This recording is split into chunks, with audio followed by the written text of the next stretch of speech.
गोदानै ration card होनाय जादों जायफ्रा रेशन कार्ड मोनाखैमोन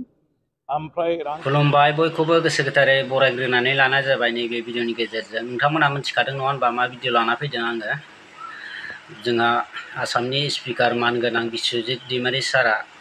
बोसोराव 5 लाखनिबो खम आरजिनो हानाय सुबुंनो रेशन कार्ड होनायनि बाथ्रा बुंदों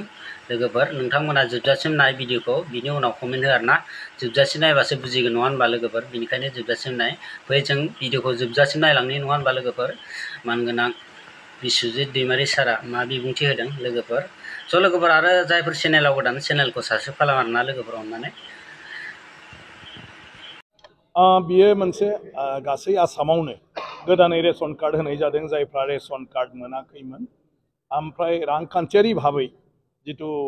माने मा होनो बेखौ बोसोरिकिया आय बा इनकाम बे इनकामनि बेलायाव आगोलाव 2 लाख जाय इनकाम थायो 2 लाखसिमल' बिसोरल' मोनदोंमोन दा 5 लाखसिम होबाय माने 5 लाखनिफ्राय जाय खम मोनो माने इनकाम खालामो बिसोरनो गासैबो रेशन कार्ड मोनगोन आरो बे रेशन कार्ड गोनां मानसिफ्रा गासैबो बे माने मा होनो गभर्नमेन्टनि जोंनि नोगोरारिफोरखौ सहाय खालामनाय स्किमफोर दं आसनिफोर दं बेखौ मोननो हागोन आयुष्मान भारत माइरं मोननाय न'बां मोननाय अरुणोदय मोननाय बेफोरबायदि आसनिखौबो मोननो हागोन ओंखायनो दिनैनि जितु जोंनि हाबाफारि बेवहाय फ्राय माने 800 माने नखरा गोदानै रेशन कार्ड मोनदों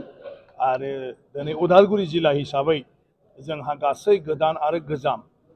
88 जौखोन्दो फ्राय 87 माने दशमिक माने 70 माने सुबुङानो दिनैहाय माने रेशन कार्डखौ मोनबाय आरोखि दा बेराफारसेथिं मोजां जे जों उदालगुरियाव सरकारनि सहायखौ मोनगोन आसनिखौ मोनगोन गासै सुबुं सानखोनि 88 जौखोन्दोआनो नाथाय बेराफारसेथिं बेफोरो गासिबो जिहेतु स्किमानो माने रांखान्थियारि भाबै लोरबां नखरनिसो लोरबां सुबुंनिसो जायहा बारा इनकाम गैया जायखौ जों बिपिएल होननो नागिरो बिल' पभार्टि लाइन बे सुबुंनिसो ओंखायनो बे जितु मोनसे माने मा होनो बिदिखौ सिन नुजादों माने सावगारि नुजादों जे उदालगुरियाव 88 जौखोन्दोआनो रेशन कार्ड हल्डार्स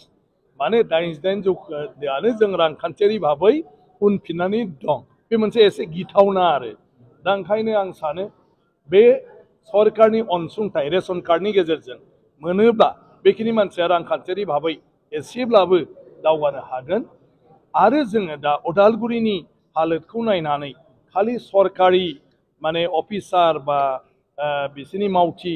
आरो जोंनि राजखान्थि दैदेनगिरि एमएलए एमसिएलए भिसिडिसि चेयारमेन बा गुबुन गुबुन सुबुंनि सायावल'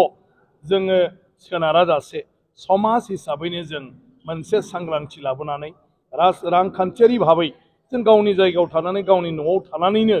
माब्रै गरसे गरनै जों खामायदेरनो हायो बा जोंनि खामायनायखौ बारायलांनो हायो बिनि राहाखौ जों खालामाब्ला जों रांखान्थियारि भाबै गोग्लैसोनानै थालांगोन गतिके आं सानो बे रेशन कार्डनि उनाव निश्चय बे बाथ्राफ्रा फैगोन जे उदालगुरियाव मानि थाखाय एसेबां जौखोन्दो दिनैहाय माने रांखान्थियारि भाबै गोग्लैनानै थाखो जाय सरकारनि अनसुंथाइखौ लानानै बा बेखौ सोनारनानै जिउखौ खुंनांगौ जादों